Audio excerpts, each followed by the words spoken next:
हरे कृष्णा। ये एपिसोड खास करके माता जी लोगों के लिए है। बहुत सारी माता जी का प्रश्न होता है कि हम आ, मासिक धर्म के समय माला करें कि नहीं करें, भागवतम पढ़ सकते हैं कि नहीं पढ़ सकते हैं, या पूजा कर सकते हैं कि नहीं कर सकते हैं। तो देखिए, इसमें हमें दो चीज़ों को समझना होगा। एक तो हम आत्मा है और दूसरा हम शरीर है।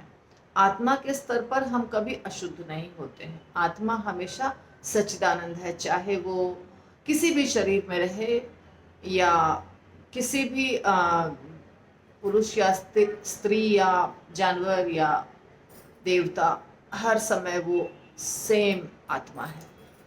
पर जब हम मनुष्य के शरीर में रहते हैं और हम स्त्री के शरीर में है विशेष करके, तो हम कुछ दिनों के लिए अशुद्ध होते हैं, जिसको रजस्वला भी कहते हैं, पीरियड्स भी कहते हैं और अशुद्धि भी कहते हैं।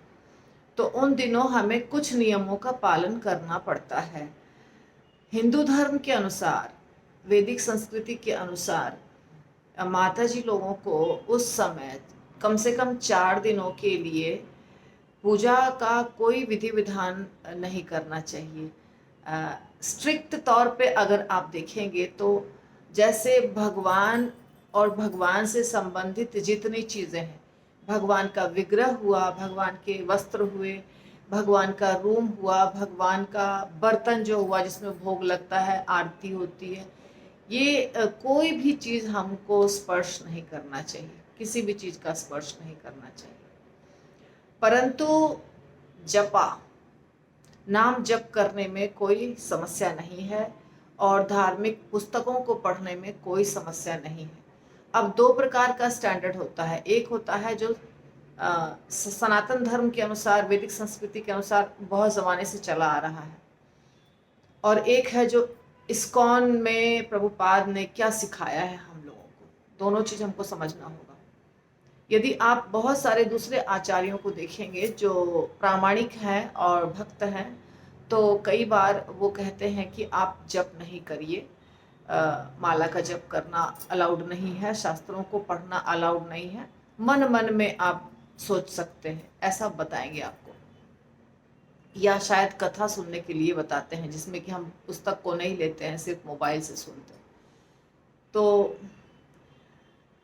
बहुत समय से ये रिवाज आ रहा है। क्यों आ रहा है? क्योंकि पहले के ज़माने में हमारे पास सुविधाएं बहुत कम थी। हमारे पास इस समय में जो माता जी लोगों के शरीर में बदलाव होता है, जिसके चलते बहुत सारे हार्मोन्स चेंज होते हैं, रिएक्शंस होते हैं, जिसके कारण शरीर में दर्द होता है, तकलीफ़ होती है और ब्लीडिंग होती है। तो उस समय एक तो ये मुसीबत है कि प्रॉपर इंतज़ाम होना चाहिए ये सबका ध्यान रखने के लिए, जो पहले नहीं था इतना अच्छा। अब मेडिकल सुविधा बहुत ज़्यादा है, तो वो इंतज़ाम हो सकता है। दूसरी बात, पहले इतनी सारी चीज़ें नहीं थी, वॉशिंग मशीन और बहुत सारी सुविधाएं, तो कपड़े भी गंदे हो सकते थे, इसलिए चटाई पर सोना माना जाता था कि यही नियम है कि चटाई पर सो, और कहाँ, जो जिस रूम में कोई जाता नहीं हो। पहले की स्त्रियां स्कूल कॉलेजेस नहीं जाती थीं, तो उनको 4 दिनों के लिए एक ऐसा रूम मिल जाता था जहां जाकर के उनको रहना होता था। खाना पीना सब उनको बाहर से सप्लाई किया जाता था, और ऐसा मैंने देखा भी है। पर अब तो सारी लड़कियां स्कूल जाती हैं, कॉलेज जाती हैं, नौकरी करती हैं, तो ये तो संभव नहीं है। तो जब स्कूल कॉलेज जाती हैं, नौकरी करती हैं, बिजनेस करती हैं और सब जगह जाती हैं वो लड़कियां, क्योंकि सुविधा भी हो चुकी है, पैसे भी कमाना है। स्कूल कॉलेजेस में आप छुट्टी नहीं ले सकते, स्पोर्ट्स में, आर्मी में, हर फील्ड में माताजी हैं, लड़कियां हैं। तो वो सब जगह ये समय तो हर समय आएगा, ये पीरियड 4 दिन तो हर महीने में आता है, तो उसी में वो सारा कार्य कर रही हैं। तो फिर मंदिर क्यों नहीं जाएं, है ना? सोचने वाली बात है। तो भगवान की पूजा करने के लिए एक स्वच्छता मेंटेन करना होता है। जैसे कि हम जो माता जी अशुद्ध नहीं है वो माता जी भी जब जाती हैं मंदिर में राजभोग की सेवा करने या संध्या भोग की सेवा करने या माला बनाने के लिए, तो उनको बताया जाता है, खास करके भोगा का जब जो होता है, किचन में जो प्रवेश करने वाली बात होती है उन सारी सेवाओं में, कि उन्हें स्नान करके जाना है।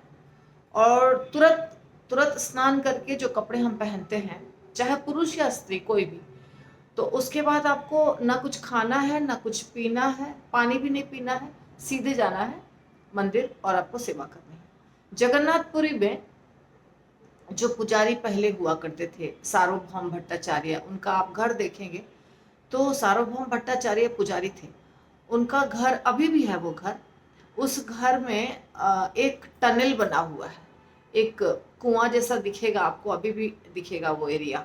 वो टनल, जिसको टनल को हिंदी में क्या कहते हैं पता नहीं, जो भी कहते होंगे, तो वो जो कुआं जैसा बना हुआ है वो सार्वभौम भट्टाचार्य के घर में है। और वहां से मंदिर 2-3 किलोमीटर तो लगता है मुझे होगा, तो वहां से लेके मंदिर तक कम से कम 2 नहीं तो 1.5 होगा।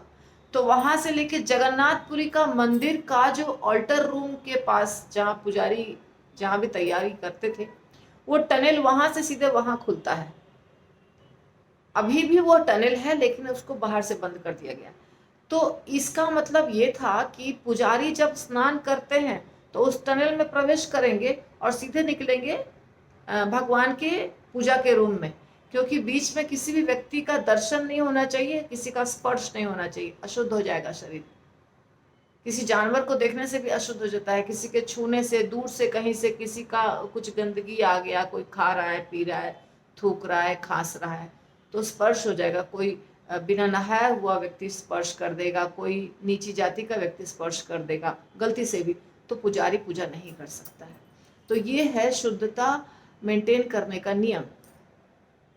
इसीलिए हरिदास ठाकुर जगन्नाथ मंदिर के नजदीक नहीं जाते थे, सनातन गोस्वामी जगन्नाथ मंदिर के नजदीक नहीं जाते थे, कि पुजारी से हमारा शरीर कहीं स्पर्श नहीं हो जाए।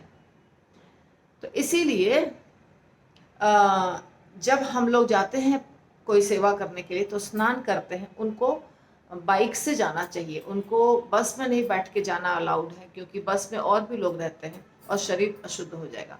तो मेन चीज़ है कि जब हम भगवान की सेवा करने के लिए जाते हैं तो हमारा बाहर से पूरा शरीर शुद्ध होना चाहिए। अंदर के मन और विचारों को तो हम बदल नहीं सकते हैं, उसको तो हमारे खुद के ऊपर है कि हम चेतना को भगवान की चेतना में रखें, पर शरीर को पूरा शुद्ध होना चाहिए। अब पीरियड्स के समय में शरीर तो अशुद्ध है, लगातार हमारे शरीर में जो 9 छिद्र हैं उससे कुछ ना कुछ गंदगी निकल रही है। उन दिनों तो बहुत गंदगी निकलती रहती है, और कहीं और भी उठने बैठने की बात, भगवान की पूजा की तो बात छोड़िए, कहीं और भी उठेंगे बैठेंगे तो भी गंदा होने का चांसेस होता था। इसीलिए उन्हें एक रूम में छोटा सा रखा जाता था, बस 4 दिन तुमको वही रहना है।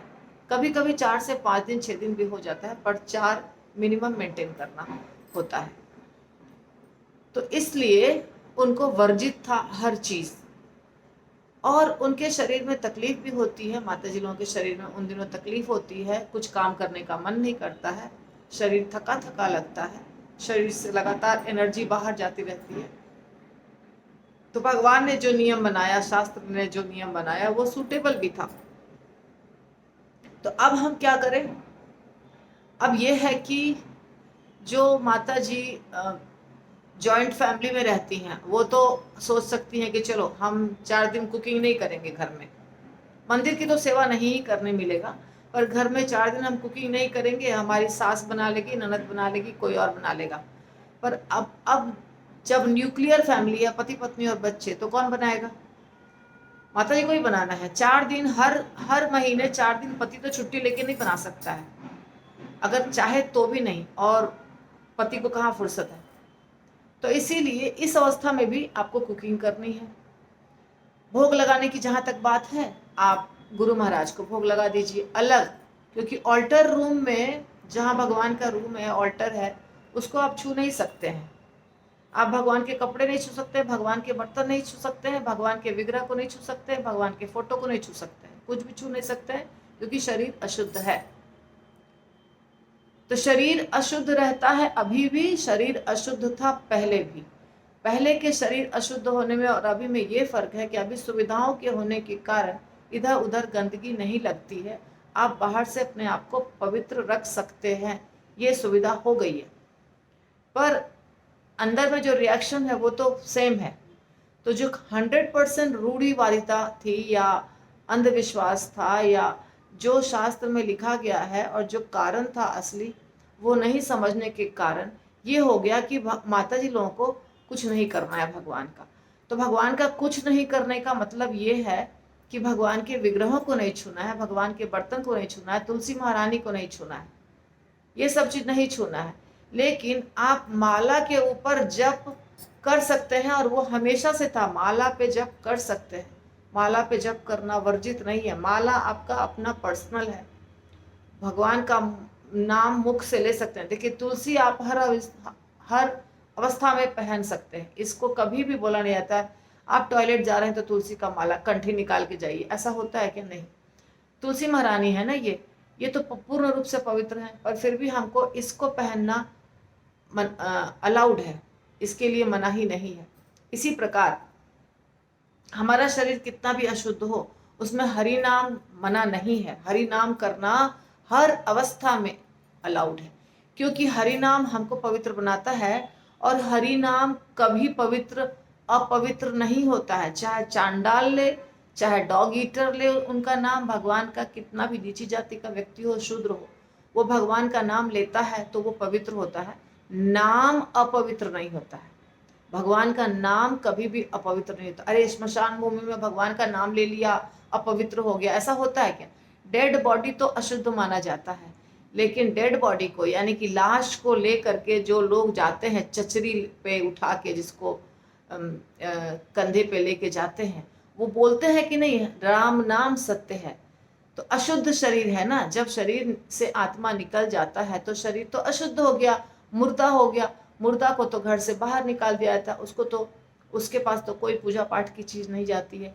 लेकिन राम नाम सत्य है, राम नाम सत्य है, ये उसको छूते हुए भी, लेकर जाते हुए भी हम बोलते हैं।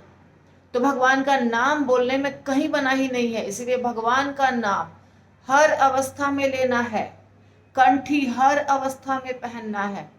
मृत्यु कभी भी आ सकती है, इसीलिए उसमें कुछ मना ही नहीं है, ना प्रभुपाद ने मना किया है, ना शास्त्र में लिखा गया है कि आप नाम नहीं ले सकते।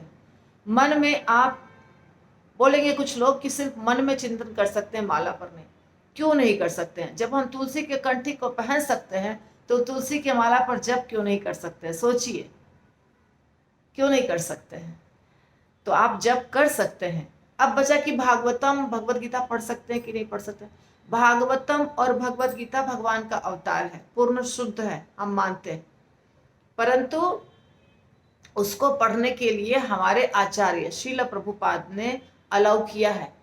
प्रभुपाद ने यह भी कहा है कि आप मंदिर भी जा सकते हैं, आप भागवतम भी पढ़ सकते हैं। उस भागवतम को, भगवत गीता को आप ऑल्टर में मत रखिए, बाहर रखिए, अपने माला को भी बाहर रखिए। ऑल्टर में ये सारी चीजें नहीं रखी जाती हैं, एक अलग स्थान पे, पवित्र स्थान पे रखिए, उसको आप हमेशा पढ़िए। शरीर कितना भी अशुद्ध हो, आप भागवतम पढ़ सकते हैं, सुन सकते हैं, भगवत गीता पढ़ सकते हैं, सुन सकते हैं, मंदिर जा सकते हैं। मगर जिधर पूजा का कुछ चल रहा है, कोई लग रहा है आपको पुजारी टाइप का व्यक्ति है जो मंदिर जा रहा है, उससे दूर रहिए।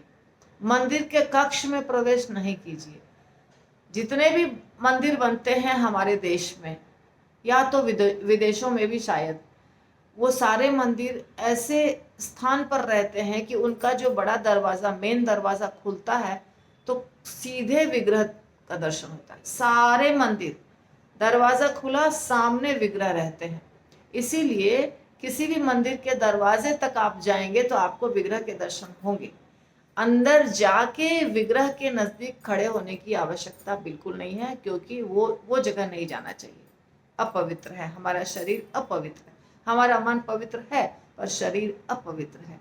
इसीलिए इतना चीज मेंटेन करिए। सारा उपवास कर सकते हैं, सारा व्रत कर सकते हैं, क्लास में आ सकते हैं, आना चाहिए।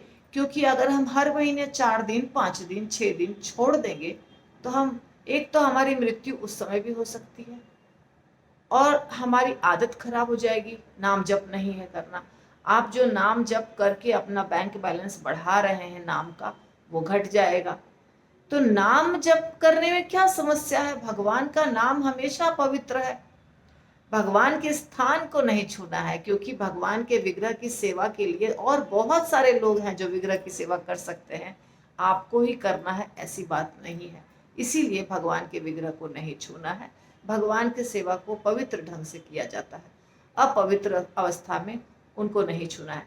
किसी भी नदी में स्नान नहीं करना है, गंगा यमुना सरस्वती, इसमें प्रवेश करके स्नान नहीं करना है इस अशुद्ध अवस्था में। मंदिर की परिक्रमा नहीं करनी है, गोवर्धन की परिक्रमा नहीं करनी है, ये सब नहीं करना है। ठीक है, फिर भी यदि कुछ प्रश्न हो तो आप पूछिए। हरि बोल।